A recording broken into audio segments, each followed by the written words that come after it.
Assalamualaikum warahmatullahi wabarakatuh. Alhamdulillah. Alhamdulillah rabbil alamin wa bihi nasta'in wal 'aqibatu lil muttaqin. Assalatu wassalamu ala asyrofil mursalin wa alihi washabihi ajma'in. Amma ba'du. Alhamdulillah kita dapat bertemu lagi dalam kuliah Maghrib malam ini. Alhamdulillah selepas kita telah berhenti seketika. Dan terima kasih kepada surah Insaniyah Ilpak Kajang, pengurusi Tuan Imam, Tuan Bilal, datang kuasa masing-masing yang dapat sekalian. Alhamdulillah, sebagaimana yang disebut dalam headline yang kita maksudkan, tajuk perbincangan kita malam ini ialah kisah keadilan, toleransi dan akhlak Islam. Dan sebelum kita pergi lebih jauh, marilah kita mulakan dengan ayat Al-Quran surah An-Nahl. A'udzubillahi minasyaitonir rajim. Innallaha ya'muru bil 'adli wal ihsani wa ita'i dzil qurba wa yanha 'anil fahsya'i wal munkar ya'idzukum la'allakum tadhakkarun. Surah Azim, surah An-Nahl. Sesungguhnya Allah menyuruh melakukan keadilan dan ihsan serta memberikan hak kepada keluarga kerabat yang terdekat dan mencegah daripada keburukan, kemungkaran dan perbuatan yang melampaui syariat. Dan Allah memberikan peringatan kepada kamu, mudah-mudahan kamu dapat mengambil peringatan daripada peringatan tersebut. Tuan-tuan, inilah tema perbincangan kita hari ini, ialah keadilan, toleransi dan akhlak yang indah yang diajarkan Islam. Dan dalam ayat lain Allah mengatakan, laqad arsalna rusulana bil bayyinati wa anzalna ma'ahum al-kitaba wal mizan liyahkuma an-nas bil qist. Dan sungguhnya kami telah utuskan rasul kami dengan keterangan dan kami turunkan bersamanya kitab dan al-mizan, neraca yang tepat, liyahkuma an-nas bil qist, supaya para rasul memutuskan di kalangan umatnya dengan keadilan dan kesejahteraan. Dan Islam adalah agama keadilan. Islam dinul adl. Dan kita lihat apakah maksud keadilan, hikmah ialah meletakkan tempat pada sesuatunya. Keadilan adalah sebahagian dari hikmah, kesempurnaan. Keadilan ialah meletakkan sesuatu tepat pada tempatnya. Lawannya ialah kezaliman. Dan kezaliman yang lawan kepada keadilan ialah meletakkan sesuatu yang tidak kena pada tempatnya. Umpamanya ada ayat dalam surah Al-Maidah, a'udzubillahi minasyaitonir rajim. Wa man lam yahkum bima anzalallahu fa ulaika humuz zalimun. Surah Nazim. Barang siapa yang berhukum dengan apa yang bukan Allah turunkan, maka siapa yang tidak berhukum dengan apa yang Allah turunkan padanya, maka mereka lah orang yang zalim. Zalim maksudnya sebalik daripada keadilan yang maksudkan tadi. Oleh sebab itu kita dalam kesempatan yang ringkas ini, kita sama-sama untuk melihat sejarah keindahan, contoh-contoh teladan yang terakam dalam tinta emas. Bagaimanakah sifat mereka yang terdahulu pada kita sejak pada zaman Rasulullah, sirah Rasulullah yang kita lihat kembali, sejarah para khulafa ar-rasyidin dan khalifah selepasnya, serta yang diikuti oleh mereka yang mengikuti mereka itu sampai kiamat. Dan kita kenang kembali ketika Khalifah Sayyidina Abu Bakar As-Siddiq dilantik menjadi khalifah, maka baginda membuat satu ucapan sulungnya sebagaimana ia dinyatakan dalam kitab sirah. Maka amma ba'du, kata Khalifah Abu Bakar Siddiq, wahai manusia sekalian, sekarang saya telah dilantik untuk menjadi pemimpin kamu, dan saya bukanlah yang terbaik dalam kamu. Walastu bi khairikum fa in ahsatu fa'ini, sekiranya saya melakukan kebaikan maka tolong saya. Wa in asatu faqawwamuni, dan sekiranya saya telah melakukan keburukan maka betulkan saya. As-sidqu amanah wal kadzib khianah, dan kebenaran itulah amanah, bohong itu khianat. Ad-dhaif, orang yang dhaif, orang yang lemah di kalangan kamu, dia adalah kuat di sisi saya, dan saya akan berikan hak kepada mereka dengan izin Allah. Dan yang kuat dalam kamu akan menjadi lemah di sisi saya akan ambil hak miskin daripada yang orang kaya dengan izin Allah. Dan janganlah satu kaum itu meninggalkan jihad pada jalan Allah, dan sekiranya mereka meninggalkan, Allah akan memberikan mereka kehinaan. Itu ucapan Khalifah Sayyidina Abu Bakar ketika dilantik menjadi khalifah. Berjanji dengan nama Allah untuk melakukan kebaikan, dan sekiranya kamu melakukan keburukan secara umum, maka Allah akan turunkan bala ke atas kamu. Ya, kata Khalifah Islam yang pertama tadi. Dan wa'ati'uni ma ata'atullah, dan ta'ala saya, ta'ala aku ketika aku menaati Allah dan Rasulnya. Fa iza asaitu wa iza asallah wa iza asadullah wa rasulahu fala ta'ata li alaikum. Dan sekiranya saya telah lari daripada taat pada Allah dan Rasulnya, maka kamu tidak perlu lagi mengerti saya. Inilah satu contoh pemimpin agung yang tercatat dalam sejarah Islam, yang begitu adil dan melaksanakan hukum Allah di atas hukum bumi sebagai pengganti Rasulullah, sebagai khalifah Rasulullah. Dan begitu juga kita lihat apabila khalifah yang kedua, Sayyidina Umar Ibn Khattab dilantik, maka perkara yang hampir sama disebut. Kata-katanya yang sangat terkenal, bahawa saya adalah yang patuh pada Allah dan hamba yang dhaif. Dan kecuali urusan ini saya lakukan dengan pertolongan Allah Subhanahu Allah Azza wa Jalla. Dan kita boleh lihat malam ini umpamanya sejarah keagungan Sayyidina Umar dalam pentadbirannya yang tidak ada taranya dalam sejarah kita. Betapa adanya, betapa terasinya, bagaimanakah sifat kepimpinan itu kita dapat ambil sebagai teladan. Kita renung berapa jauhnya apa yang dilakukan oleh baginda dengan apa yang kita hadapi hari ini. Kisah pertama, saya ingin berkongsi kisah tentang gubernur yang dilantik oleh Khalifah Umar bin Khattab, yang dilantik untuk menjadi gubernur di kawasan di Syria, di Syam, yang sekarang Banda Hibsa, Banda Homs. Namanya Sa'id bin Amir. Dan seketika selepas baginda telah melantik Sa'id bin Amir sebagai gubernurnya, maka Sayyidina Umar datang untuk buat spot check. Beberapa ketika kemudian datang Sayyidina Umar untuk melihat apakah yang dilakukan oleh gubernurnya Sa'id bin Amir terhadap rakyat yang diperintahnya. Maka dia tidak bertemu dengan Sa'id, tetapi dia bertemu dengan rakyat. Dia minta apakah aduan rakyat terhadap gubernur yang dilantik olehnya. Maka rakyat sekalian memberikan 3 aduan kepada Sayyidina Umar. Pertama, iaitu dia tidak keluar kerja kecuali pada selepas waktu duha. Itu pertama. Dia tidak keluar bekerja kecuali selepas waktu duha. Dan waktu malam dia tidak bekerja sebagaimana yang sepatutnya. Dan yang kami ingin adu satu lagi ialah gubernur kami ini pada satu hari, pada setiap hari, dia pada sekali setiap minggu dia keluar kerja lewat, dan inilah yang kami ingin adu kepada Khalifah Amirul Mukminin. Lalu Sayyidina Umar memanggil gubernur yang dilantik tadi, Sa'id bin Amir namanya. Di depan rakyat sekalian, lalu Sayyidina Umar mengatakan, saya mendapat aduan tentang kamu. Dan saya akan bacakan aduan ini dan apakah jawaban kamu. Pertama, apakah benar kamu tidak keluar kerja kecuali selepas waktu duha? Maka jawab Sa'id bin Amir, benar Amirul Mukminin. Sebab saya terpaksa memasak sendiri, saya tidak ada orang gaji. Dan isteri sakit, saya selepas saya sediakan makanan untuk keluarga saya, barulah saya keluar untuk bertugas. Dan itulah sebabnya saya lewat bekerja pada setiap pagi. Dan yang kedua, kamu tidak keluar kerja waktu malam, sepatutnya kamu membuka pejabat kamu untuk mendengar rayawan kepada rakyat sekalian waktu malam dan siang. Benar Amirul Mukminin, saya tidak keluar malam sebab malam untuk Allah, siang untuk rakyat saya. Dan yang ketiga, kamu diadu bahawa dalam seminggu, beberapa minggu kamu tidak keluar sehinggalah hari telah tinggi. Benar atau tidak? Iya, benar wahai Amirul Mukminin, saya keluar lewat. Tetapi saya malu untuk menceritakan apakah sebabnya. Tetapi apabila Khalifah telah bertanya, saya harus menjawab. Sebenarnya saya hanya ada salah jubah saja, yang saya pakai setiap hari untuk bekerja dan untuk saya solat. Pada minggu tertentu saya basuh pada waktu pagi, dan saya sedai sampailah dia kering, dan hari telah tinggi sehinggalah baju saya kering, maka saya pakai kembali dan segera saya keluar untuk ke pejabat untuk melakukan tugas harian saya. Itulah sebabnya, tuan-tuan yang saya hormati, gubernur yang dilantik oleh Sayyidina Umar sebagai Khalifah Islam, Khalifah sebagai Presiden, sebagai Perdana Menteri, sebagai Ketua Negara, dan Sa'id bin Amir sebagai gubernur, sebagai Ketua Menteri, sebagai Menteri Besar, yang sifatnya sangat dhaif, yang hanya ada selai baju, sebab wang yang banyaklah untuk rakyat, bukan untuk pemimpin. Pemimpin bukan keistimewaan, tetapi pemimpin ialah tanggungjawab dan amanah.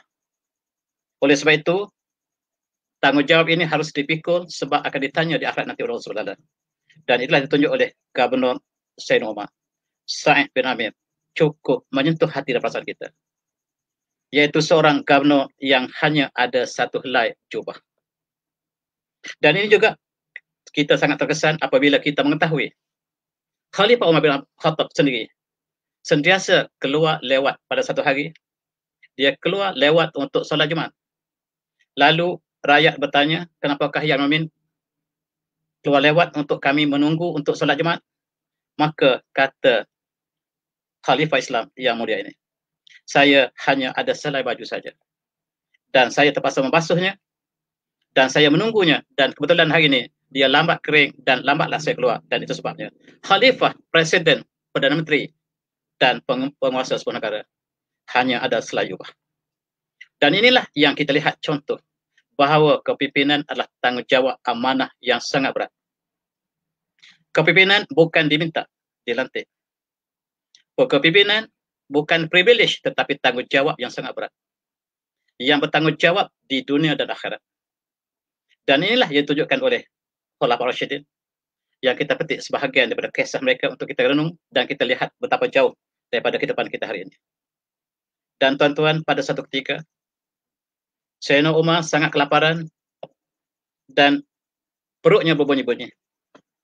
Lalu dia berkata pada perutnya, wahai perut, kamu dengar bahawa kamu tidak akan masuk makanan kecuali atfal ataupun anak-anak Islam, anak-anak umat Islam telah kenyang semuanya. Kamu jangan mengadu pada saya perut, wahai perut. Walaupun kamu bunyi, kamu tidak akan diisi kecuali anak-anak telah diberikan makanan secukupnya. Tuan-tuan, kita boleh bayangkan dengan pemimpin-pemimpin hari ini. Kita lihat pemimpin tengah-tengah, setiap gambar yang kita terima dengan kemewahan makanan yang cukup menyentuh hati orang miskin. Bandingkan di tempat yang sama, di bumi Arab yang sama. Kita lihat di Madinah, Sayyidina Umar mengatakan pada perutnya, wahai perut, jangan kau berbunyi, sebab sebelum umat Islam kelaparan, semuanya kenyang, perut tidak akan diisi. Itulah sifat pemimpin yang telah berlalu. Keadilan, toleransi yang ditunjukkan oleh Khulafaur Rasyidin tercatat dengan indah. Dan hari ini kita belik satu dua helai untuk menunjukkan sebahagian daripada keindahan apa yang telah disampaikan, yang dilakukan di atas tanggungjawab keadilan Islam. Tuan-tuan yang semati, satu ketika Sayyidina Umar mengutus seorang lagi gubernur ke Mesir, namanya Amr bin As, yang terkenal. Lalu dia bertanya kepada Amr, apakah yang kamu akan lakukan di Mesir nanti? Sekiranya seorang pencuri datang kepada kamu, apakah yang kamu akan lakukan? Maka jawab Amr, saya akan laksanakan hukum Allah. Saya akan potong tangannya. Dan kata Umar, sekiranya ada seorang rakyat datang mengadu ke Madinah bahawa dia kelaparan, tangan kamu yang saya potong. Dengar Amr bin As, sekiranya ada rakyat Mesir yang datang mengadu pada saya di Madinah, mengatakan dia lapar, maka tangan kamu yang saya akan potong. Itulah Sayyidina Umar yang tercatat dengan sejarah tinta emas yang barangkali sukar tidak boleh diulang sekali yang kedua. Tuan-tuan yang semati, masih lagi kisah Sayyidina Umar dengan Amr bin As. Dan Sayyidina Umar bin Khattab mendapat aduan bahawa Amr bin As ini suka bermegah-megah dengan pakaiannya yang baik, duduk bertelekan di atas apabila duduk tempat majlis, duduk tempat yang istimewa. Maka Sayyidina Umar tulis surat kepada Amr bin As, dan bunyinya, Barani annaka tajlis fi majlis al-hukum mutakan. Saya dengar kamu duduk dalam keadaan yang bertelekan, duduk yang terselesa dalam majlis undang-undang. Majlis mutawadaan, ya Ibn As, wahai Ibn As, duduklah dengan sederhana. Wa illa azatuka, sekiranya kamu tak lakukan, saya akan pecat kamu. Dan tinggallah pakaian yang selesa, sebab kamu pemimpin. Tunjukkan teladan. Dan tunjuklah, jadilah pakaian kamu yang sebenarnya adalah pakaian takut dan takwa, penyelesaian.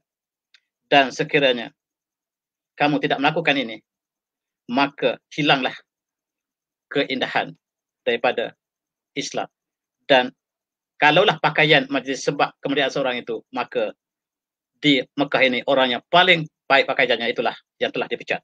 maka itulah kata-kata Sayyidina Umar bahawa gubernurnya Amr bin As bukan orang sembarangan, sahabat Rasulullah. Ditegur secara cerdas, apabila kita telah menjadi pemimpin, tidak boleh bermewah. Jangan tunjukkan kemewahan kita pada rakyat, sebab rakyat akan terasa hati, akan tergores hatinya. Dalam keadaan ini, kita lihat Amru masih lagi menggunakan harta yang halal, tetapi menggunakan kedudukannya untuk ditunjuk kepada rakyat dalam majlis perundangan dan sebagainya, dan ditegur oleh Sayyidina Umar, dan sekiranya tidak lakukan, dia akan dipecat sangat tegas. Inilah yang saya kita singkat daripada lembaran kisah yang kita sama-sama renung hari ini. Di manakah kita berada? Dan kita lihat dalam satu peristiwa lagi, masih lagi berkaitan dengan Amr bin As di Mesir. Keluarganya hidup dalam keadaan yang mewah, dan anaknya bernama Muhammad bin Amr bin As. Muhammad ini suka dengan kuda, dan mereka mengadakan perlombaan kuda. Kuda yang banyak dipertandingkan, tiba-tiba menang kuda satu kuda. Seekor kuda telah menang. Maka kata Muhammad bin Amr bin As, itu kuda saya. Tetapi sebenarnya bukan kuda dia. Dia mengaku kuda dia, tetapi kata sebenarnya kuda seorang pemuda Mesir. Pemuda Mesir kata, itu kuda saya. Kata Muhammad bin Amr bin As, itu kuda saya, kamu jangan membatah saya, sebab saya anak VIP. Anak Ibnu Al-Qaramin. Saya anak orang yang sangat terhormati. Dan kuda inilah kuda saya. Walaupun kamu apa-apa aduan kamu, kuda ini tetap saya. Tetapi apabila dibantah oleh si pemuda tadi, maka Muhammad bin Amr bin As telah memukulnya dengan pukulan yang menghina. Lalu peristiwa ini, pemuda Mesir tadi datang ke Madinah dan memberitahu kepada Khalifah Umar Ibn Khattab bahawa apa peristiwa yang berlaku padanya, dan dialah pihak yang benar. Segera Amru dengan anaknya dipanggil ke Madinah dan ditanya apakah benar peristiwa yang dilaporkan oleh pemuda ini. Sekiranya benar, maka hukumannya lah sekarang si pemuda ini lakukan ke atas Muhammad sebagaimana Muhammad melakukan ke atas kamu, dan si pemuda ini lakukan apa yang dilakukan oleh Muhammad ke atasnya. Maka itulah keadilan yang ditunjukkan ketika pemerintahan Sayyidina Umar dalam keadaan yang sangat tegas, sebab kepimpinan bukan untuk kelebihan, tetapi ialah untuk melaksanakan amanah dan tanggungjawab. Tuan-tuan yang hormati, saya masih lagi berkongsi tentang kisah Sayyidina Umar. Dalam satu ketika berada di pasar, seorang pencuri datang mencuri barangan Sayyidina Umar. Lalu segera dikejar oleh Sayyidina Umar, dan si pencuri lari dengan laju. Tetapi kata Sayyidina Umar, kamu segera datang sini. Saya bersumpah, asyhadullah anni malaktu ka iyyaha. Sebenarnya saya nak beri pada kamu. Saya takut kamu curi barang saya, kamu masuk neraka. Sekarang saya nak berikan hak saya kepada kamu. Cuma kamu sebut qabiltu. Cuma kamu kata saya terima, itu saja. Dan saya takut kamu akan masuk neraka sebab kamu curi barang saya. Sekarang saya nak beri barang itu pada kamu, dan kamu hanya kata qabiltu, saya terima barang itu. Dan kamu selamat, dan saya selamat. Itulah Sayyidina Umar. Betapa agungnya yang dilakukan oleh Khalifah Islam. Dan apabila ada di antara rakyat umat yang bertemu dengan apabila diberi pertolongan oleh Sayyidina Umar, lalu mereka datang untuk mengucapkan selamat, terima kasih kepada Sayyidina Umar. Apa jawab Sayyidina Umar? Jangan ucapkan terima kasih kepada saya, itu harta kamu. Saya hanyalah pemegang amanah, itu bukan harta saya. Yang saya bagi pada kamu adalah harta Baitul Mal, harta umat Islam seluruhnya. Saya hanya menjaga amanah. Jangan kamu terima kasih pada saya, terima kasih kepada seluruh umat Islam yang harta itulah harta mereka. Tuan-tuan yang saya hormati, dan kita hanya mendengar kisah ini seolah-olah kisah yang tidak berlaku, tetapi benar-benar berlaku, tercatat dalam sejarah bagi mereka yang ingin membelek kembali lembaran sejarah indah yang ditinggalkan oleh baginda Rasulullah, yang ditinggalkan oleh pemimpin-pemimpin yang datang selepas Rasulullah, dan seterusnya kepada pemimpin-pemimpin yang datang kemudian. Dan contoh-contoh sangat banyak, tuan-tuan. Dalam masa singkat ini saya pilih 1-2 saja contoh untuk kita sama-sama merenungi dan apakah hubungan dengan kita. Dan kita boleh ukur apakah yang disebut oleh baginda tadi. Sekiranya satu maksiat yang berluasa, maka Allah akan terkena bala dalam bentuk yang tidak kita fahami, dan dia akan terkena pada umum yang baik dan tidak baik. Dan tokoh yang kedua, Dan ketika Sayyidina Umar hampir meninggal dunia, dia didekam oleh seseorang dan dia menangis ketika hampir kematiannya. Dan apa dia tanya? Dia kata, saya sangat takut. Saya bimbang takut dosa yang kecil saya lakukan, tetapi di sisi Allah dia merupakan dosa besar. Saya menganggap dia dosa kecil, tetapi saya bimbang takut Allah melihatnya sebagai benda yang besar, dan itu sebab saya menangis. Dan tuan-tuan yang saya hormati, Sayyidina Umar pernah berpesan bahawa kamu jadilah sebagai seorang pendakwah dalam keadaan kamu tidak bercakap. Dalam kamu diam, jadi pendakwah. Lalu ditanya bagaimanakah untuk berdakwah sekiranya tidak bercakap. Tetapi kata Sayyidina Umar, dengan akhlak kamu.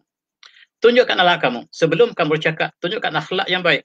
Dan kamu memberikan contoh bahawa akhlak inilah akhlak yang dikehendaki oleh Islam. Dan orang melihat akhlak kamu lebih jelas daripada apa yang kamu sebut. Dan itulah tuan-tuan yang kita ambil contoh hari ini. Apakah kita mempunyai akhlak yang orang lain dapat melihat kita sebagai contoh? Ataupun kita tidak dapat menjadi contoh sebagaimana yang dimaksudkan. Dan tuan-tuan, kita lihat betapa adilnya Sayyidina Umar di dalam sejarah pembukaan Baitul Maqdis. Surat ini surat yang diberikan perjanjian kepada penduduk Jerusalem bahawa mereka bebas untuk berada di sana dengan syarat-syarat tertentu, dan surat ini masih kita dapat saksikan sampai hari ini. Bagaimanakah Islam apabila masuk dalam sebuah negara, dia memberikan satu keadilan yang menyeluruh. Dan itulah yang ditunjukkan di dalam sejarah pemerintahan Islam yang agung. Dan kita melihat daripada jauh bagaimanakah perkara ini untuk dikembalikan semula dalam masyarakat. Dan cincin Sayyidina Umar, saya dipahamkan, inilah replika yang sebelah kiri ini terlihat dalam gambar ini, ialah replika daripada cincin Sayyidina Umar. Tertulis di atasnya, kafa bil maut wa'azan. Cukuplah mati menjadi peringatan. Itulah yang tercatat di atas cincin baginda Khalifah Umar bin Khattab, kalaulah catatan yang benar. Dan cincin ini adalah cincin replika yang dibuat kembali untuk mengambil kenangan peristiwa tersebut. Tokoh yang kedua tuan-tuan ialah tidak lain tak bukan Khalifah Umar bin Aziz, cucu kepada Khalifah Umar bin Khattab. Dia adalah khalifah yang sangat agung. Dan kisahnya, dia dilantik sebagai satu seorang khalifah daripada Bani Umayyah. Dan kisah terkenalnya apabila datang satu rombongan bertemu dengan Khalifah Umar bin Aziz ketika waktu malam. Dan selepas perbincangannya tentang negara, para tetamu bertanya tentang apa khabar keluarga Khalifah Umar bin Aziz. Lalu dipadamkan lilinnya. Diambil lilin lain, lilin pribadi diambil untuk menggantikan lilin tadi. Lalu tanya, kenapakah wahai Khalifah melakukan demikian? Maka dia mengatakan, tadi saya menggunakan lilin yang dibeli dengan uang rakyat, uang daripada Baitul Mal.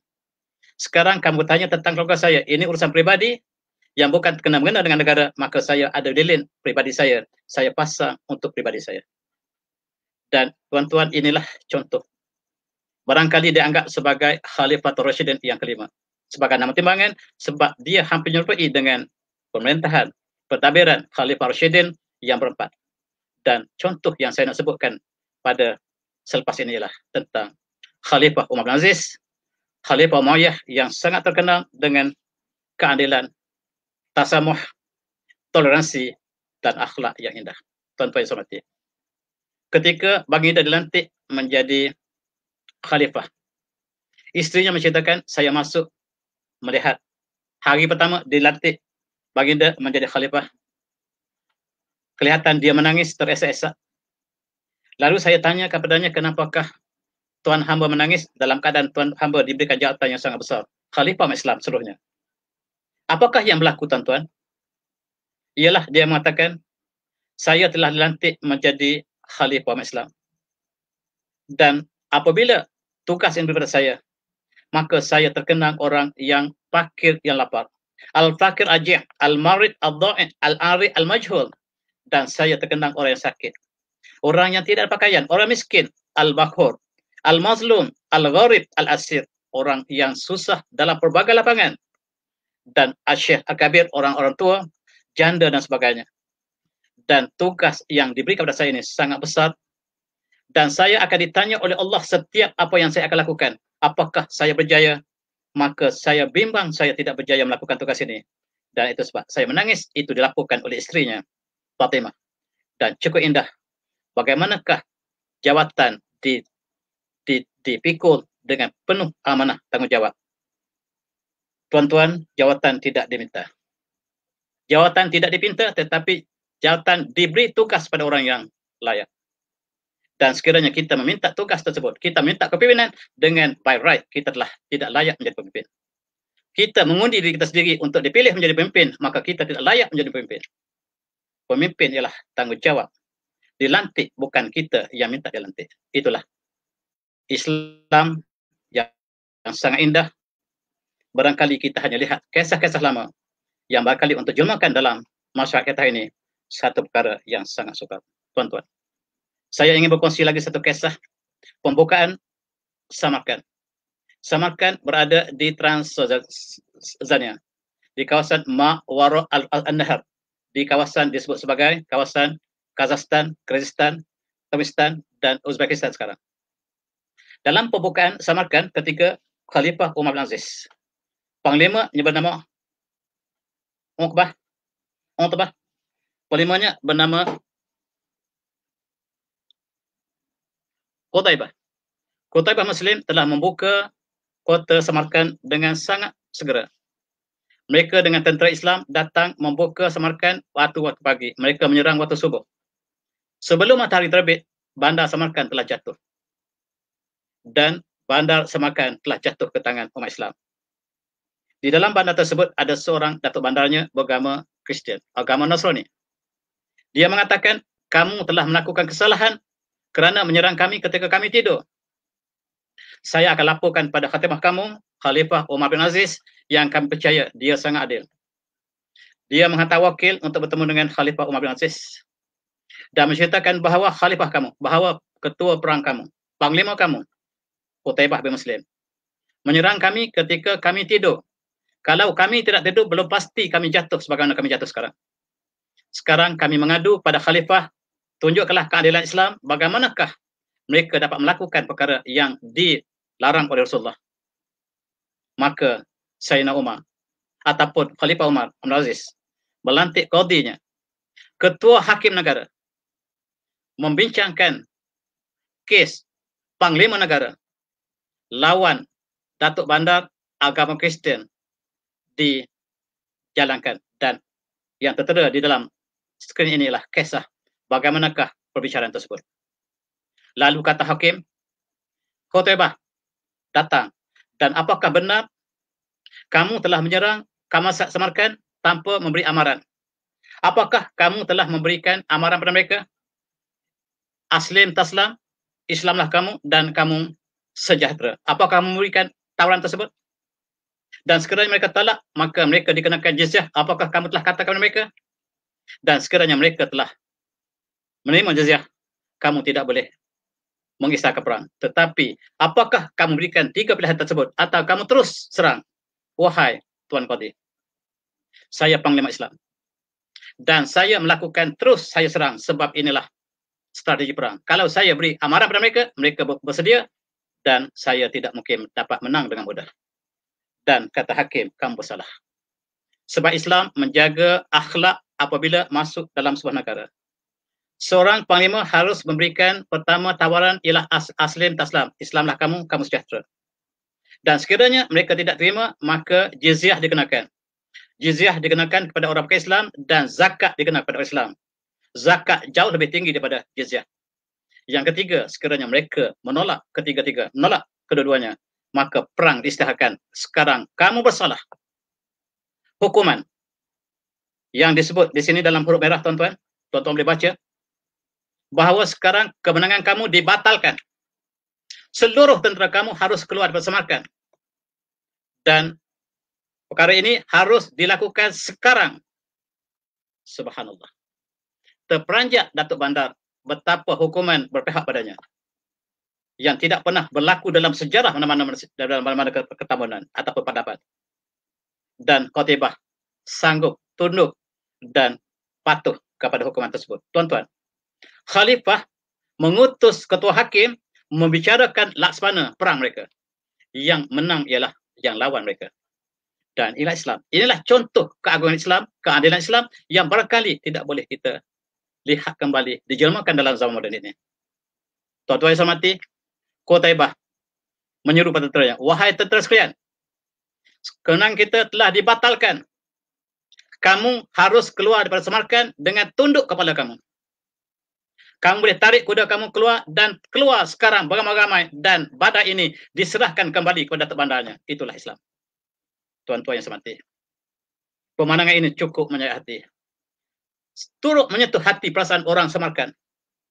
Mereka melihat betapa adilnya Islam dan mereka telah menang dan mereka keluar dengan tunduk kepala. Mereka bersalah. Dan ini menyentuh hati Datuk Bandar. Wahai Qutaibah, berhenti dulu, kata Datuk Bandar. Sekarang saya saksikan keagungan Islam, keadilan Islam. Dan tidak ada agama yang dapat melakukan ini kecuali agama yang benar. Kami isytiharkan, kami memeluk Islam seluruh bandar Samarkand, tuan-tuan. Dan bandar Samarkand, tuan-tuan. Satu bandar, satu penduduk, yang satu bandar, seluruh penduduknya lah Islam. Dengan peristiwa Qutaibah bermuslim. Dan tuan-tuan boleh belik kembali lembaran sejarah yang ditinggalkan Islam pada zaman yang silam. Inilah bagaimanakah dalam peperangan sekalipun Islam ada akhlak yang mulia yang harus dijaga, diamalkan setiap ketika dan ketika. Sebab peperangan bukan untuk membunuh. Peperangan untuk sampaikan mesej Islam dengan selamat. Dan Islam tidak dipaksa kepada mereka, tetapi dakwah harus disampaikan kepada mereka. Agama harus disampaikan dan tidak ada paksa dalam agama, tetapi menyekat dakwah ialah disahkan perang Islam. Islam memberikan peperangan sebagai alternatif yang terakhir, bukan alternatif pertama sebagaimana dilakukan oleh Qutaibah. Dan itulah keagungan Islam yang cukup menyentuh hati perasaan mereka yang mengkaji dengan ikhlas, tuan-tuan. Dan ketika baginda Khalifah Umar bin Aziz diberikan racun oleh hambanya yang duduk dalam khalifah, dalam rumah khalifah, memberikan racun, dan ketika hampir kematian Khalifah Umar bin Aziz, dia bertanya kepada pembantunya, kepada hambanya, kenapa kamu meracunkan saya? Lalu dengan tergagap-gagap, dengan terketar-ketar, dia mengatakan, sebenarnya saya sayang pada Tuan Khalifah. Tetapi saya hamba, saya ingin saya dibebaskan dan saya dijanjikan dengan 1 juta, 1,000 dinar untuk memberikan racun pada Tuan hamba. Dan saya dijanjikan untuk bebas daripada hamba, dimerdekakan. Maka jawab Khalifah Umar bin Aziz, dia mengatakan, wang yang kamu terima sebanyak 1,000 dinar itu hendaklah dimasukkan ke dalam Baitul Mal, dan kamu saya bebaskan sebagai orang yang merdeka. Dan baginda meninggal selepas itu, wafat selepas itu. Dan itulah sifat keagungan Khalifah Umar bin Aziz. Dan tuan-tuan boleh melawat kuburnya yang berada di Syam sekarang. Inilah kuburnya yang terletak di Bandar Madinah Na'man, Ma'ratul Na'man, yang berada di kawasan di Syria. Tuan-tuan, kita lihat sejarah keagungan pemimpinan Khalifah Umar bin Aziz. Dan kita lihat dalam masa 2 tahun setengah, seluruh negara Islam di bawah kepimpinannya tidak ada lagi orang miskin. Tidak ada lagi orang yang layak menerima zakat, menunjukkan bahawa kepimpinan Khalifah Umar bin Aziz sangat adil dan tidak ada rakyat yang kebeluran, tidak ada rakyat yang tidak pakaian, semuanya telah keluar daripada status miskin yang harus menerima zakat. Itulah yang dilakukan oleh Khalifah Umar bin Aziz. Dan kita bayangkan di bumi yang sama, hari ini, bumi Arab yang sama, selepas 80 tahun minyak petroleum ditemui, kerajaannya kaya raya, tetapi rakyatnya masih ramai yang miskin, yang hidup melepat. Lebih lagi orang Badui yang hidup padang pasir, yang tidak boleh lari daripada status kemiskinan yang paling asas. Dan kita bandingkan dengan apa yang dilakukan oleh Khalifah Umar bin Aziz, tuan-tuan. Subhanallah. Dan inilah kisah-kisah yang menyentuh hati saya sendiri, yang saya ingin berkongsi dengan tuan-tuan. Dan kita lihat, tuan-tuan sekali, jasanya yang terakhir barangkali. Khalifah Umar bin Aziz mengatakan, di atas gunung-gunung tebarkan gandum untuk makanan burung ketika mereka telah kehabisan makanan. Maka ini dilakukan setiap masa sampai hari ini. Dan kita lihat, di ketika musim sejuk di puncak gunung, umat Islam diminta supaya menaburkan gandum untuk makanan burung-burung yang terperangkap dalam salju. Dan ini dilakukan setiap masa dan ketika sampai hari ini. Dan tradisi ini dipanggil tradisi Umayyah, yaitu satu peristiwa, satu pesta yang setiap musim sejuk mereka taburkan gandum di atas gunung, sebab ketika itu makanan telah hilang dan burung-burung dapat makan dengan sempurna. Dan inilah jasa daripada Amirul Mukminin Umar bin Aziz, dan dilakukan khususnya di Turki. Turki ketika pemerintahan Utsmaniyah melaksanakan amalan ini sampai hari ini.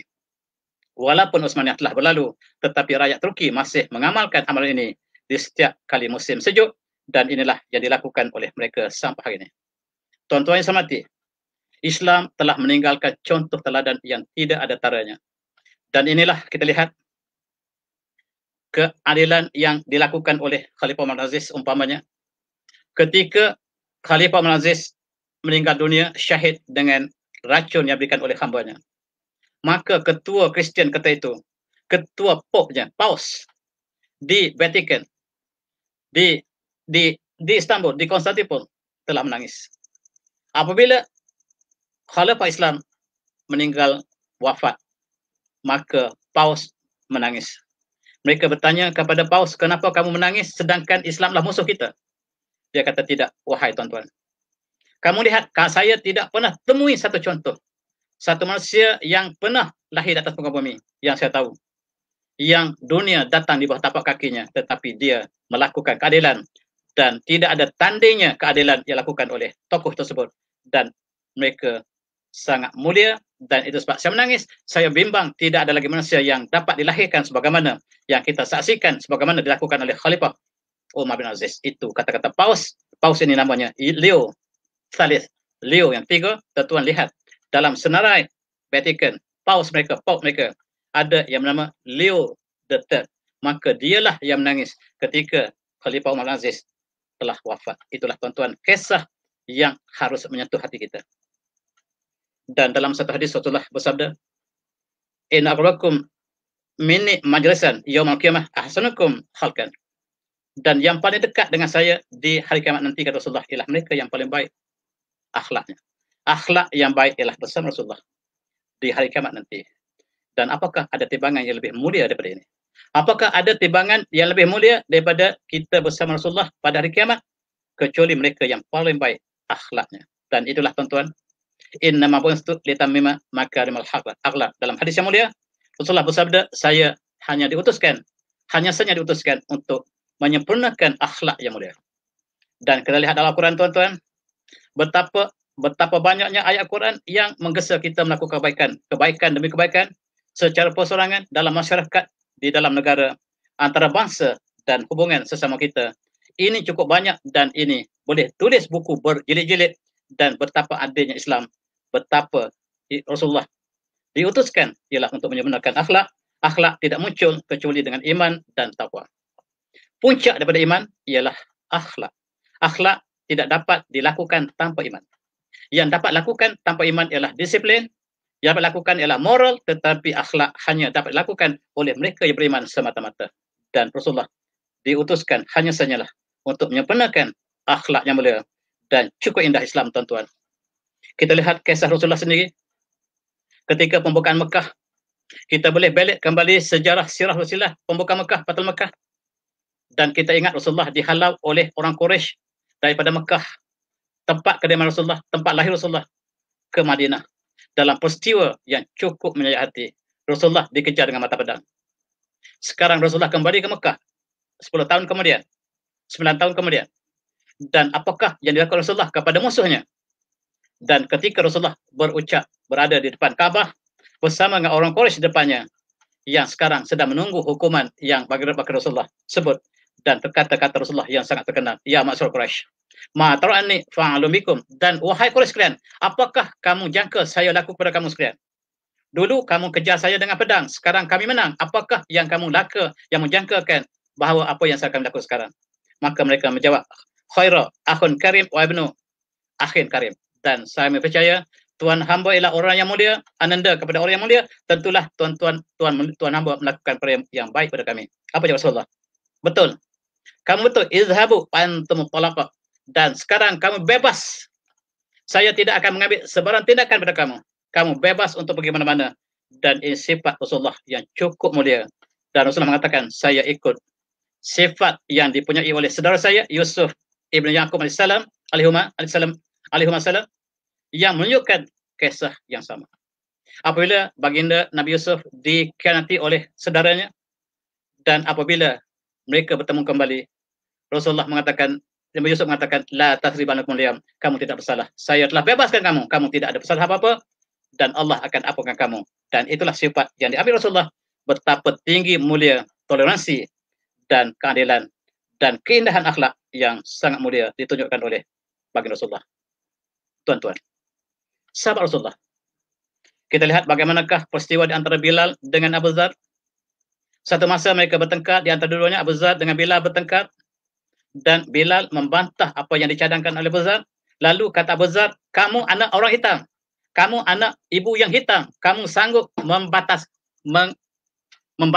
saya? Tuan-tuan, Abu Dzar ialah orang Arab tulen, dan Bilal ialah orang daripada Habsyi, orang yang hitam. Lalu diperhina oleh Abu Dzar dengan tak sengaja. Apabila peristiwa ini, lalu Bilal menangis kesedihan, bertemu Rasulullah dan mengadu Rasulullah bahawa apa yang dilakukan Abu Dzar padanya. Maka Rasulullah memanggil Abu Dzar, ya Abu Dzar, apakah kamu memalukan Bilal dengan menyebut maknya anak hitam? Dan kamu telah melakukan perkara jahiliah, kata Rasulullah. Maka Abu Dzar pula menangis. Lalu Rasulullah Abu Dzar mencari Bilal, dan apabila bertemu Bilal, wahai Bilal, sekarang saya telah letakkan pipi saya ke atas tanah, kamu pijatlah saya. Saya minta maaf pada kamu, dan sebenarnya kamu yang lebih mulia pada saya. Sekarang saya menyesal, saya letakkan pipi saya di atas bumi, supaya kamu pijat saya, dengan sebab saya kata pada kamu perkara yang sungguh menyucut hati kamu. Kata Bilal, saya tidak mungkin akan pijak kepada wajah yang bersujud pada Allah SWT. Itu tuan. Mereka berpelukan, dan inilah akhlak Islam yang ditunjukkan oleh para sahabat. Tuan-tuan yang semati, sekarang telah waktu Isya telah diazankan. Tuan-tuan bolehlah bersolat dulu, dan izinkan saya untuk menyampaikan sedikit lagi beberapa slide yang saya sediakan di sini. Dan kita lihat bagaimanakah keindahan Islam, akhlak Islam, hatta dalam peperangan. Dalam peperangan kita lihat Rasulullah berpesan, apabila satu ekspedisi peperangan dilepaskan, Rasulullah berpesan supaya tidak membunuh mereka yang sakit, tidak membunuh para abid ataupun rahib yang sedang beribadat di rumah ibadah, tidak mencincang mayat yang telah mati, tidak membunuh hewan, dan melakukan kebaikan kepada tawanan, dan tidak memaksa siapa memeluk Islam, tidak memotong pokok, tidak membunuh orang tua, tidak meruntuhkan bangunan termasuklah gereja dan sebagainya, dan orang yang telah lari tidak boleh dibunuh, tidak boleh dikejar, dan orang yang surrender, tuan-tuan, tidak boleh dibunuh. Dalam peperangan ada akhlak yang indah yang ditunjukkan oleh Islam. Sekiranya Islam menjadi budaya hidup kita, tetapi sayang tuan-tuan hari ini, perkara ini barangkali sukar untuk kita lihat kembali. Apabila kita lihat dalam peperangan moden hari ini, sejarah peperangan dunia hari ini, kita lihat bagaimanakah Barat mereka perhambakan orang Afrika sebagai tuan-tuan lihat agama ini. Apakah mereka memberikan layanan yang sama seperti yang Islam masukkan kepada orang awam? Ini orang awam, tuan-tuan, bukan tentera. Islam berperang antara tentera dengan tentera, bukan orang awam. Orang awam tidak boleh diusik sama sekali. Tetapi lihatlah Perancis. Ketika Perancis menjajah Algeria, ketika Libya dijajah oleh Itali dan sebagainya, gambar ini menyaksikan bagaimanakah yang mereka lakukan pada umat Islam. Satu peristiwa yang mereka tutup, tetapi sejarah tidak boleh tutup, tuan-tuan. Dan kita lihat bagaimanakah Belgium ketika masuk ke Ghana, mereka culik orang budak-budak negro dan dijadikan binatang mainan dan diberikan pada anak mereka. Mereka main, anak-anak negro yang ditangkap dimasuk dalam sangka, tuan-tuan. Ini kisah yang benar yang mereka ingin tutup. Dan bagaimanakah kalau kita bandingkan dengan akhlak yang dilakukan oleh umat Islam sepanjang pembukaan di seluruh dunia, di kiri dan kanan, di timur dan barat, utara, selatan, bagaimanakah yang ditunjukkan oleh tentera Islam yang cukup adil dan toleransi terhadap penduduk tempatan. Dan tuan-tuan bayangkan dengan apa yang dilakukan oleh Eropah, yang mereka mengatakan mereka adalah sebagai umat yang maju dan sebagainya. Tuan-tuan, ketika Eropah masuk ke mereka membunuh 120 juta orang Red Indian.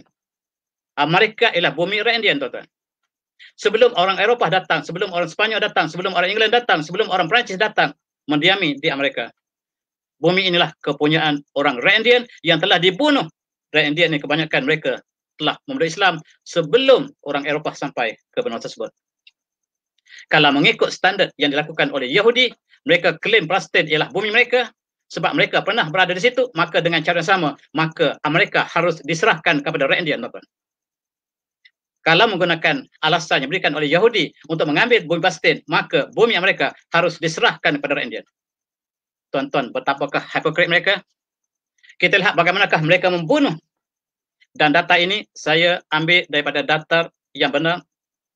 Pembunuhan dalam Perang Dunia Pertama dan Kedua sepanjang kurun yang lepas, sebanyak 102 juta manusia dibunuh.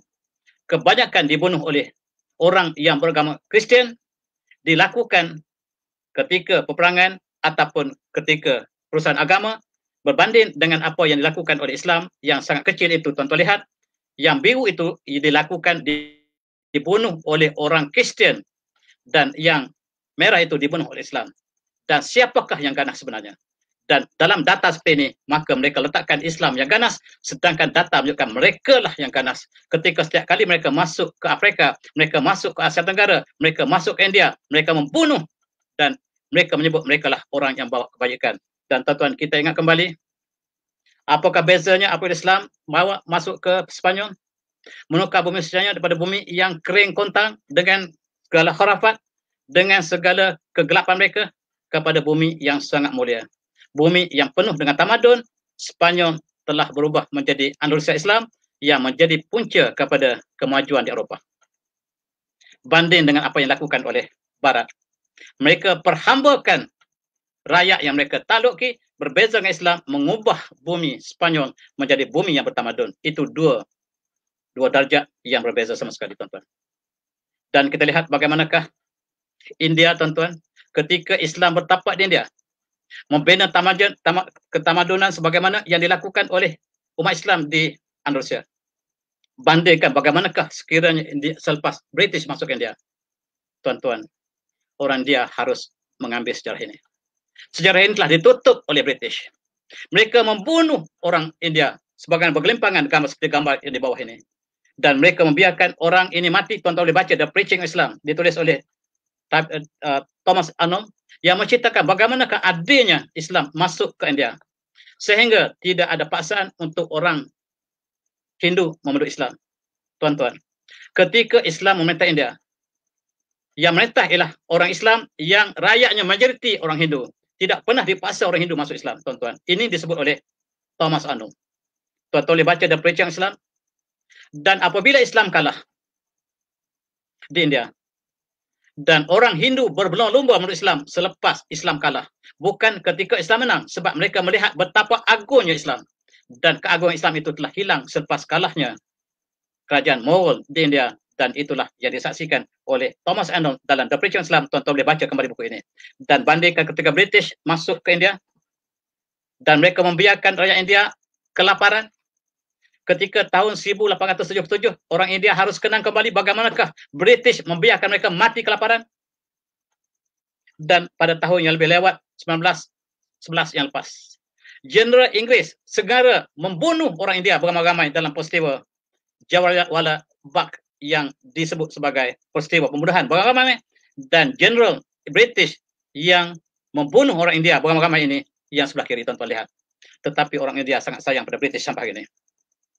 Mereka sangat sayang pada British, dan apa yang British lakukan pada mereka di luar daripada nilai kemanusiaan, dan dianggap orang India sebagai binatang sebagaimana dilakukan oleh General England ini. Dan tuan-tuan baca kembali sejarah bagaimanakah dahsyatnya British lakukan pada India sehingga India mendapat kemerdekaan pada tahun yang sangat lewat. Tuan-tuan yang saya hormati, ini ialah CEO kepada syarikat makanan yang terbesar dunia, syarikat Nestle. Dan dia mengatakan bahawa water is not a human right. Air bukan hak asasi manusia. Oleh sebab itu, kalaulah Israel ingin menghalang air masuk ke Palestin, maka itulah hak, iaitu itu adalah tidak ada kena-mengena dengan hak Palestin, sebab air bukan hak sesuatu siapa. Dia boleh dinafikan. Kalau Israel ingin nafikan air kepada Palestin, boleh. Sebab dia bukan hak asasi manusia. Subhanallah. Dan apakah yang Rasulullah sebut? Rasulullah mengatakan annas syarikat fi salas. Manusia bersama dalam berkongsi dalam 3 perkara. Air, rumput dan api. Tuan-tuan, air tidak boleh diswastakan mengikut Islam. Air harus dikongsi bersama. Rumput, pada rumput tidak boleh diswastakan sebab dialah punya bersama. Dan api dalam konteks kita adalah electricity, elektrik dan air tidak boleh diswastakan dalam konteks Islam. Apabila diswastakan, maka swasta menjadikan keuntungan sebagai perjuangan mereka. Sedangkan kerajaan memberikan air dan elektrisiti sebagai servis kepada rakyat seluruhnya. Oleh sebab itu, air dan api tidak boleh diswastakan sama sekali. Pengkerabatan saya tidak ada komen, tetapi yang saya sebutkanlah pengeswataan. Kalau pengkerabatan ini, dia berada di antara dua itu. Saya tidak komen dari segi pengkerabatan, tetapi saya komen di perswastaan. Tuan-tuan yang saya hormati, pepatah Arab mengatakan, jangan tanya orang zalim kenapa dia zalim. Tetapi tanya kenapa orang lemah yang menyembah orang zalim. Tanya orang lemah kenapa dia sembah orang zalim. Apabila dia tidak boleh melawan orang zalim, dia bersama dengan zalim untuk melakukan kezaliman kepada rakyatnya sendiri. Ketika British menjajah kita, British telah zalim dan sebahagian daripada orang Melayu bersama British untuk menghancurkan orang Melayu lain. Dan jangan tanya orang zalim kenapa zalim, tanya orang yang lemah kenapa dia sembah orang zalim. Tuan-tuan yang saya hormati. Dan Allah berfirman, auzubillahi minasyaitonir rajim. Walaqad arsalna bi hadzal qur'ani linnas min kulli mathalin wa kana insana asra jadala.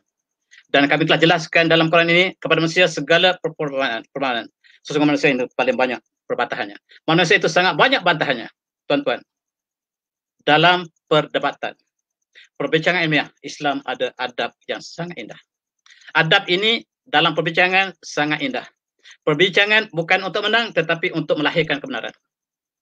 Dan tuan-tuan, perbincangan kadang-kadang membawa pada perseteruan.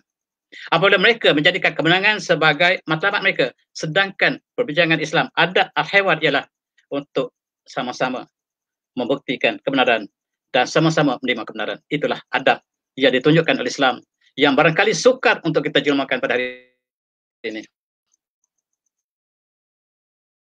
Tuan-tuan yang saya hormati, Imam Syafi'i mengatakan bahawa saya al-aqil iza akhta tasafa. Bila orang berakal mereka salah, mereka minta maaf. Al-ahmaq, orang bodoh, apabila mereka salah, mereka berprasabah. Dan tuan-tuan, jangan kisah orang yang bodoh, kata Imam Syafi'i. Sebab anjing yang masuk dalam sungai Furat tidak akan hilang kehebatannya dengan seekor anjing masuk dalam sungai Furat. Maksudnya orang yang berilmu tidak akan hilang kehebatannya dengan orang bodoh. Tuan-tuan, kata Imam Syafi'i lagi, kalaulah batu kita pikul, kita akan dibeban oleh batu. Tetapi batu itu kita jadikan sebagai bangunan duduk di bawah tapak kaki kita, maka kita akan dapat faedah daripada mereka. Orang yang bodoh, jangan sekali-kali kita letakkan sebagai beban, kita jadikan mereka sebagai alat untuk kita berpijak, kata Imam Syafi'i. Dan aku boleh mampu berhujah dengan 10 orang yang berilmu, tetapi aku kalah dengan orang bodoh. Orang bodoh tidak boleh kita ajak berbincang, sebab matlamat mereka lah menang. Apa sahaja yang mereka lakukan, hujah mereka ialah untuk menang, walaupun di tengah hari yang cerah, mereka tidak dapat menyaksikan kecerahan matahari apabila mereka telah menjadi orang yang menentang kebenaran, tuan-tuan. Ada satu kisah, Antarah bin Shidad ialah seorang tokoh yang sangat kuat. Tidak ada manusia yang dapat mengalahkan pada zamannya. Satu hari dia dikejar oleh lembu jantan. Dia lari mencicit-cicit. Orang bertanya, wahai Antarah, kamu orang yang perkasa, kamu lari pada lembu. Dia kata, lembu, aku lari. Sebab aku tidak mungkin menang dengan lembu. Dengan manusia, mari lawan aku. Tapi dengan lembu, aku surrender. Dengan orang jahil, jangan berdebat. Dengan orang jahil, jangan berdebat sama sekali. Hari ini, tuan-tuan, kita terdedah dengan berbagai perdebatan yang kadang-kadang masing-masing tidak menjadikan kebenaran sebagai matlamat. Dan izinkan saya sedikit lagi, tuan-tuan. A'udzubillahi minasyaitonir rajim. Wala takum ala salak bil innas sam'a wal basara wal fuada kullu laka nahu masuda. Dan jangan kamu berpegang, berdiri di atas apa yang kamu tidak ilmu. Jangan kamu berpegang, duduk dalam keadaan kamu tidak ilmu. Sesungguhnya pendengaran, penglihatan, dan hati kamu, kalbu kamu, semuanya akan dipersoalkan. Tuan-tuan yang semati. Hari ini kita terdedah dengan pendengaran percakapan kita. Kata ahli fuqaha atau ahli falsafah mengatakan 4 perkara apabila dia telah keluar tidak dapat ditarik kembali. Yaitu pertama, apabila kalimah kita telah tuturkan, dia tidak boleh tarik lagi. Apabila anak panah dilepaskan, dia tidak boleh kembali. Masa yang pergi tidak akan kembali lagi. Dan sekah kepercayaan orang pada kita. Sekali hilang, maka hilanglah segala-galanya. Dan tuan-tuan, apabila kita menyebut satu perkataan, kita bayangkan apakah perkataan kita itu, kita rasa dulu perkataan itu sebelum kita sebutkan. Sebab dia barangkali menjadi seperti panah yang menembusi dada kawan kita. Itulah tuan-tuan kata-kata yang dipersoalkan, dia berjawabkan setiap apa yang kita lakukan. Dan kadang-kadang tuan-tuan, diam lebih baik daripada bercakap. Kalaulah perkataan itu perak, maka diam ialah emas. Dan kadang-kadang lisan laisa anzaman lakin yuksiru anzaman alunzam. Dan lidah tidak bertulang, tetapi dia boleh mematahkan tulang, kata petara. Dan kadang-kadang diam itu bermakna lebih pada kita bercakap. Dan tuan-tuan, badan binasa kerana lidah. Dan sekiranya tergelincir lidah, tergelincirlah badan manusia kadang-kadang. Dan itulah yang harus dipegangkan. Dan perkataan tinta itu kadang-kadang lebih tajam daripada pedang. Hari ini tuan-tuan, kita dedah dengan medsos kita, media sosial kita yang banyak, yang kita menyebut, menulis kadang-kadang lebih tajam daripada pedang.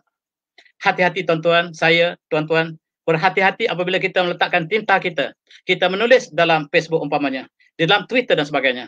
Kadang-kadang dia menembusi hati dan jiwa orang lain. Dan ini akan dipertanggungjawabkan di akhirat nanti. Sebab setiap perkataan kita, setiap mata kita, setiap pendengar kita, setiap kalbu kita akan dipersoalkan. Dan apakah kita akan melakukan. Dan kita sentiasa berada dalam keadaan demikian. Kita, kata-kata kita, sentiasa menembusi dada orang lain. Dan orang lain akan menanggung betapa seksanya dengan perkataan yang kita sebut. Dan itulah antara akhlak yang buruk yang harus kita pelihara. Hari ini kita menjaga kesihatan tuan-tuan. Kita meletakkan face mask kita di muka kita. Sebab kita takut penjagitan penyakit yang sedang merebak sekarang. Faiza maritu farishbin. Dan sekiranya aku sakit, Allah lah yang menyembuhkannya. Kadang-kadang kita harus menutup telinga sebagaimana kita tutup wajah kita. Sebab perkataan telinga ini datang masuk tanpa diundang. Dan telinga yang kita dengar berbagai-bagai kisah seperti ular yang sedang mematuk kita.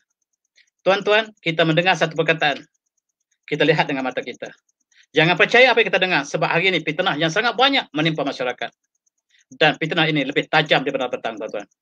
Fitnah lebih tajam daripada pedang, dan inilah yang dilarang oleh Islam. Dan kita harus melihat kembali kepada akhlak Islam yang indah. Sebab Islam mengatur kita bukan saja bernegara, bermasyarakat, dan hidup dalam keluarga dan sebagainya. Maka Islam telah menentukan cara hidup kita. Dan la tabawadu, wa la tahasadu, wa la tadabaru, wa kunu ibadallahi ikhwana. Jangan kamu saling marah membaca, benci membenci, dah hasad mati, hasad menghasati, dan saling belakang-belakangi. Jadilah kamu hamba Allah yang bersaudara. Tuan-tuan, jangan tunjukkan keakuhan kita kepada orang lain. Jadilah kemudian kita lebih banyak memberi pada menerima. Dan ini satu ibarat yang cukup indah untuk kita sama-sama renungi. Pohon yang ditebang. Pohon yang tebang tidak resah. Pokok yang ditebang tidak resah, tetapi si penebang yang mengeluh karena sukar untuk menebangnya. Dan lebih menyakit hati lagi, lebih menyayat hati lagi, kapak yang menebang pokok, kayu tidak sedih kapak yang menebang pohonnya, tetapi hulu kapak daripada kayu yang sama. Hulu kapak daripada kayu yang sama. Yang kayu ini digunakan oleh penebang, menggunakan kapak logam untuk menebang pokok yang sama. Dan majulim asyajar laisa fas wala majulim yulimha haqqan ay yadnas min khashbiha. Yang sakit kayu tidak sakit dengan kapak, tetapi ulu kapak daripada kayu sama. Kadang-kadang kita menjadi ejen untuk menjahanamkan bangsa kita sendiri. Kita menjadi ulu kapak untuk menebang pokok yang induk kita. Dan tuan-tuan, itulah ibarat. Ibarat bagaimanakah ulu kapak digunakan oleh penebang untuk menebang pokok, dan ulu kapak itu berkayu yang sama. Dan harus kita ambil iktibar bagaimanakah Islam mengatur kehidupan kita supaya kita hidup lagi daripada perkara tersebut. Dan siapa yang tidak bersyukur, dia tidak akan bahagia. Dan sekiranya tidak bersyukur, maka nikmat akan hilang tanpa dia sedar. Mereka yang tidak bersyukur tidak ada keindahan. Dan kadang-kadang kita dilontar dengan kata-kata yang kesat. Walaupun naba'annaka yadhkur kami mayaqulun. Dan sesungguhnya kami tahu apa yang Rasulullah sangat sempit dadanya apabila menerima kata-kata daripada orang Quraisy. Fasabbih. Bertasbihlah bihamdik ala rabbika wa kum minas sajidin. Bertasbih dan tahmidlah. Alhamdulillah. Dan jadilah orang yang bersujud, dan ini akan menghilangkan perasaan duka cita kita dengan bertasbih, dengan bertahmid dan bersyukur dan bersujud lama-lama, dan kita mengadu kepada Allah. Dan perkataan manusia tidak dapat ditapis, perkataan manusia tidak dapat dihindar, tetapi bersujud, dan itulah menjadi hiburan kepada Rasulullah setiap kali dia menerima perkataan yang sangat sedih. Dan mengikut Ibnu Jauzi mengatakan, kesusahan kita melakukan akan berakhir, dan yang akan kekal ialah ganjaran pahala, dan lazat kita lakukan maksiat akan sekejap saja, yang berkekalan ialah dosa dan akibatnya. Dan sebagaimana yang kita lakukan, kita akan terima kembali apa yang kita lakukan. Itulah pesanan daripada ulama kita. Dan jangan kamu bangga dengan diri kamu, sebab diri kamu bukan kamu punya. Jangan kamu bangga dengan harta kamu, sebab harta kamu bukan kamu punya. Dan berbanggalah dan bentuklah akhlak yang mulia, sebab akhlak yang mulia ialah kamu sendiri yang bentuk. Akhlak yang mulia ialah kamu yang bentukkan, tetapi harta dan keindahan kamu, kecantikan kamu, bukan kamu yang punya. Yang kita boleh lakukanlah akhlak kita, dan adalah pesanan orang yang terdahulu. Tuan-tuan, kebahagiaan ialah apabila kita menjadikan kita mengikuti jalan yang bahagia di akhirat nanti.